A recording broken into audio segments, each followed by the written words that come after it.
warahmatullahi wabarakatuh. Alhamdulillahirrabbilalamin. Wassalatu wassalamu ala rasulillah wa ala alihi washabihi wa mawalah amma ba'd. Perkenalkan, nama saya Muhammad Awin Al-Azam dari kelas 6 MIA 2. Di sini saya akan membawakan materi tentang adab berpakaian, berhias, bertamu, dan menerima tamu. Yang pertama, adab berpakaian. Berpakaian sendiri adalah mengenakan pakaian untuk menutupi aurat dan sekaligus untuk memperindah jasmani seseorang. Aurat itu menurut Islam sangat penting untuk laki-laki, dimulai dari pusar sampai dengan lutut. Untuk perempuan, seluruh tubuh kecuali muka dan tangan, bagian telapak tangan. Selanjutnya, etika dalam berpakaian dan berhias menurut ajaran Islam yang berlaku secara umum. Yang pertama, menutup aurat. Seperti tadi, menutup aurat bagi laki-laki dari pusar hingga lutut. Untuk perempuan, seluruh tubuh kecuali muka dan tangan, dari pergelangan tangan hingga jari-jari. Lalu yang kedua, yakni tidak menyerupai pakaian lawan. Semisal laki-laki tidak boleh menggunakan pakaian yang menyerupai perempuan, misal menggunakan dress ataupun yang semacamnya, ataupun menggunakan kudung, itu dilarang. Sedangkan perempuan juga dilarang menggunakan pakaian yang menyerupai laki-laki, semisal menggunakan kopiah ataupun menggunakan baju dengan lengan pendek, dan itu juga tidak menutupi aurat. Lalu yang ketiga, tidak bergambar. Nah, itu kebanyakan baju-baju yang beredar di masyarakat itu bergambar. Nah, itu tidak dianjurkan, dan bahkan di agama Islam sendiri dilarang. Lalu yang selanjutnya, yang keempat, mendahulukan anggota badan sebelah kanan lalu kiri. Nah, ketika menggunakan pakaian, hendaknya didahulukan dengan yang sebelah kanan, misal dengan memasukkan tangan yang kanan, lalu tangan yang kiri. Hal yang terakhir, selanjutnya disunahkan membaca doa apabila mengenakan pakaian baru. Nah, ini membaca doa diperlukan agar terhindar dari mungkin sesuatu yang menempel di pakaian, seperti kasus kemarin yang sempat viral, pakaian bekas yang ditempeli jin. Lalu selanjutnya itu yakni fungsi pakaian khusus bagi wanita, antara lain yang pertama, menjauhkan wanita dari gangguan atau pelecehan. Nah, hal ini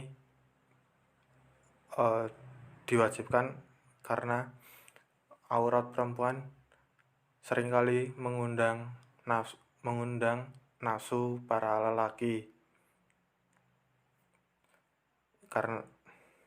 karena menarik.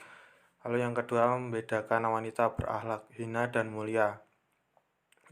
Dari segi berpakaian, seorang wanita dapat dinilai mungkin dari penggunaan pakaiannya ataupun perhiasannya. Lalu yang ketiga, mencegah timbulnya fitnah bagi kaum wanita. Nah, ini dikarenakan jika wanita menggunakan pakaian yang memperlihatkan auratnya, akan menimbulkan fitnah jika lelaki melihatnya, karena itu dapat membuat fantasi bagi laki-laki tersebut. Lalu yang terakhir, memelihara kesucian diri dan agama wanita yang bersangkutan. Nah, ketika seorang wanita menggunakan pakaian yang tertutup, itu akan menjaga dirinya. Wah, ini wanita baik-baik, pakaian saja tertutup. Tidak baik bagi kita untuk mengganggunya ataupun menjahilinya. Sebaliknya juga, jika wanita menggunakan pakaian yang terbuka, alangkah baiknya jika kita tidak mengganggunya.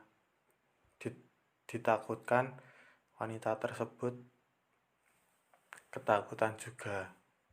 Lalu yang selanjutnya, adab dalam berhias. Berhias sendiri artinya berdandan diri baik fisik maupun pakaiannya agar tampil menarik dan tidak mengganggu kenyamanan orang lain yang memandangnya. Nah, kita dalam berhias tidak dianjurkan terlalu banyak ataupun glamor, karena juga itu terlihat sangat norak menurut banyak orang. Menggunakan perhiasan dan berpakaian itu sewajarnya, sepantasnya, dan seperlunya. Berikut adalah adab dalam berhias. Yang pertama, yakni memakai perhiasan atau alat berhias yang halal. Nah, misal bagi perempuan menggunakan bedak yang tidak mengandung bahan-bahan yang halal atau najis, yang haram atau najis, misal dari tumbuhan atau yang lainnya. Yang kedua, menggunakan alat-alat atau barang-barang hias sesuai kebutuhan dan kepatuhan. Nah,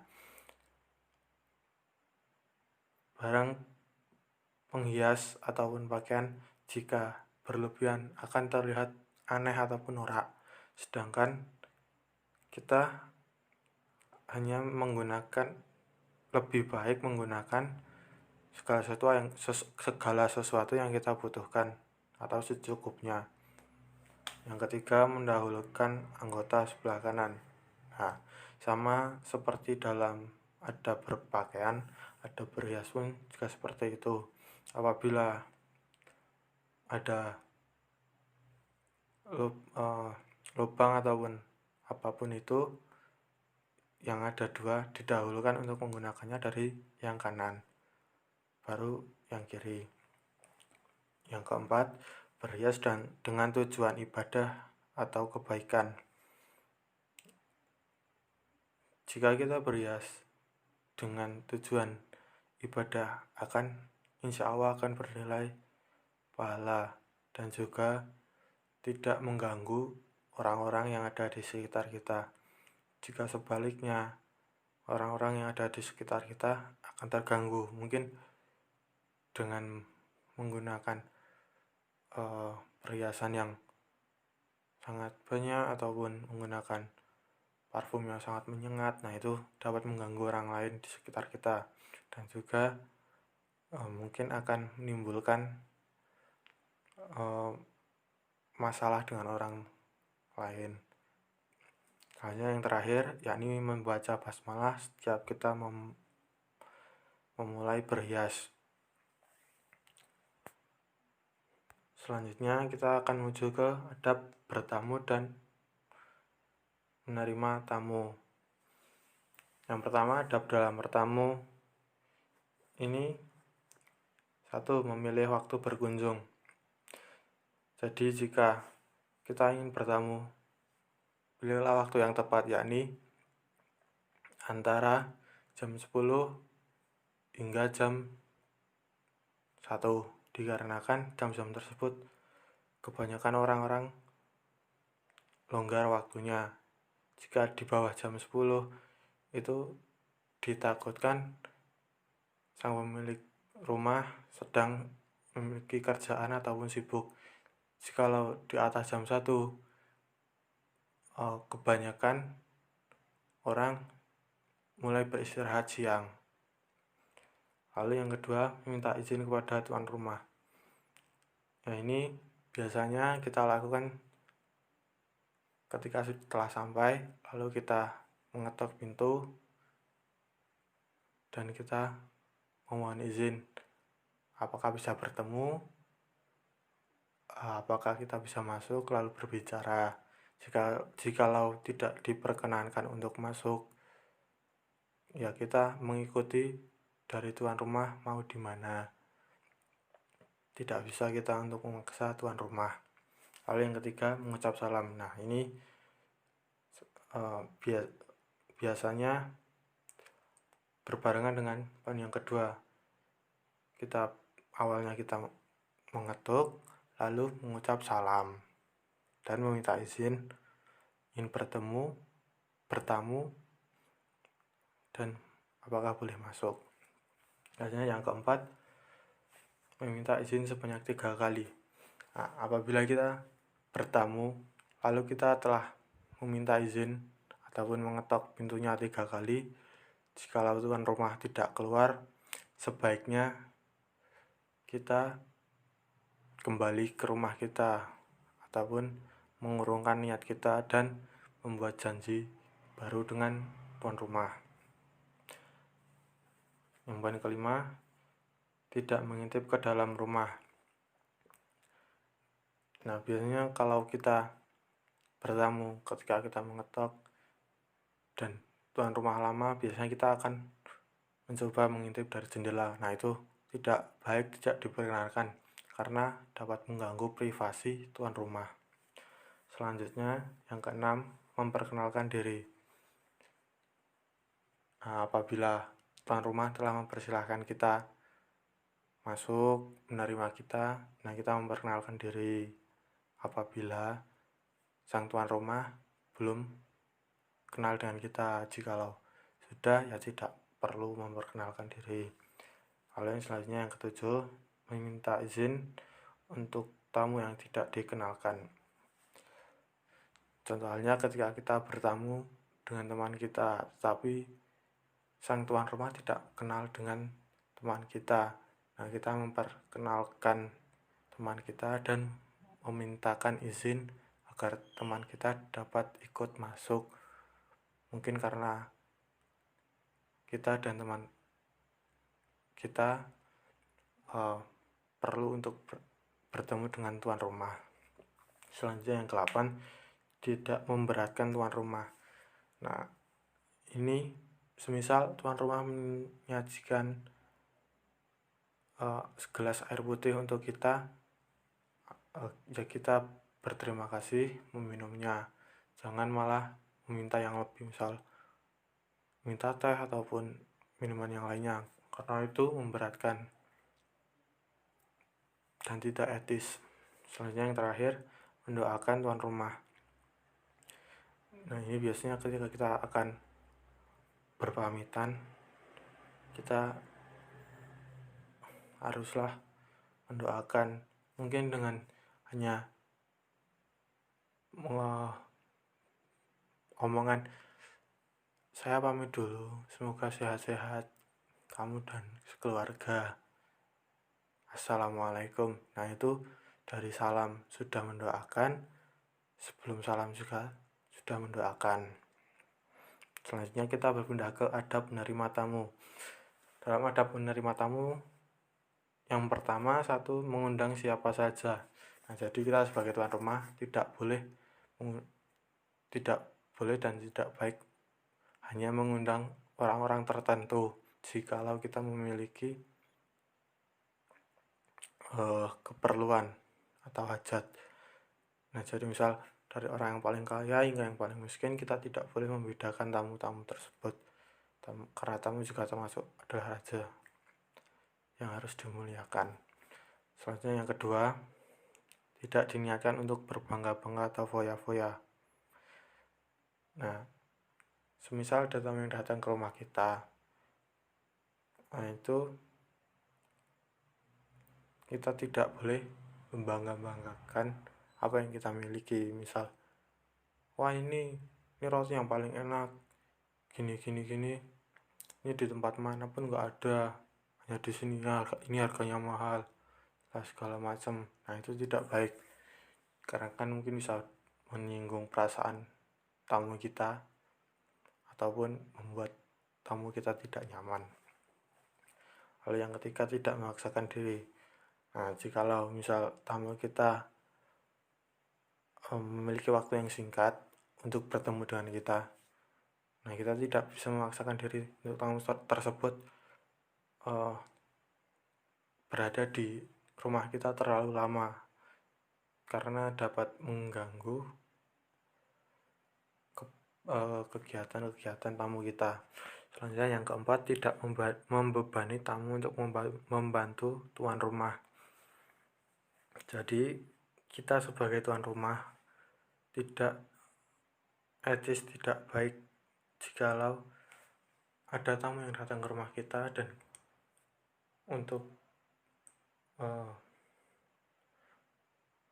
memberi tamu kita minum atau makan dengan membebani atau meminta tamu kita untuk membantu kita. Jikalau tamu kita berkenan sendiri tanpa kita minta, boleh-boleh saja, akan tetapi lebih baik jika tamu kita tidak ikut untuk membantu kita sebagai tuan rumah. Selanjutnya yang kelima, tidak menampakkan sikap bosan kepada tamu. Nah, misal kita ada tamu, mungkin teman kita atau saudara kita atau siapapun. Nah, itu misal terlalu lama, mungkin kita ada perlu apa, nah itu sebaiknya kita bilang mohon izin untuk meninggalkan sebentar. Jangan menunjukkan raut wajah yang membosankan karena kita sedang memiliki perlu, tetapi juga tidak enak untuk minta izin. Lebih baik kita minta izin kepada tamu kita, karena itu lebih baik. Selanjutnya yang keenam, segera menghidangkan jamuan. Nah, ketika kita menerima tamu atau ada tamu yang datang ke rumah kita, sesegera mungkin memberikan hidangan, entah mungkin itu hanya minuman ataupun makanan ringan ataupun makanan yang lainnya atau minuman yang lainnya. Selanjutnya yang ketujuh, tidak tergesa-gesa untuk mengangkat. Nah, misal tamu kita baru saja beranjak, belum nyampe tamu kita keluar dari pintu rumah kita, jangan terburu-buru mengambil jamuan yang telah kita jamukan kepada tamu kita, karena itu dapat menyinggung perasaan tamu kita, karena dianggap tamu kita mengganggu kita sebagai tuan rumah. Selanjutnya yang terakhir, yang ke-8, dianjurkan untuk mengantarkan tamu hingga depan pintu. Nah, setelah tamu kita berpamitan kepada kita sebagai tuan rumah, alangkah baiknya kita mengantarkan tamu kita hingga ke depan rumah kita, atau mungkin hingga tamu kita masuk ke kendaraannya dan pergi meninggalkan rumah kita setelah berpamitan. Karena jika mereka setelah berpamitan lalu kita meninggalkan masuk ke dalam rumah, itu seperti halnya yang tadi, dapat menyinggung perasaan tamu kita, karena dianggap mungkin tamu kita membosankan.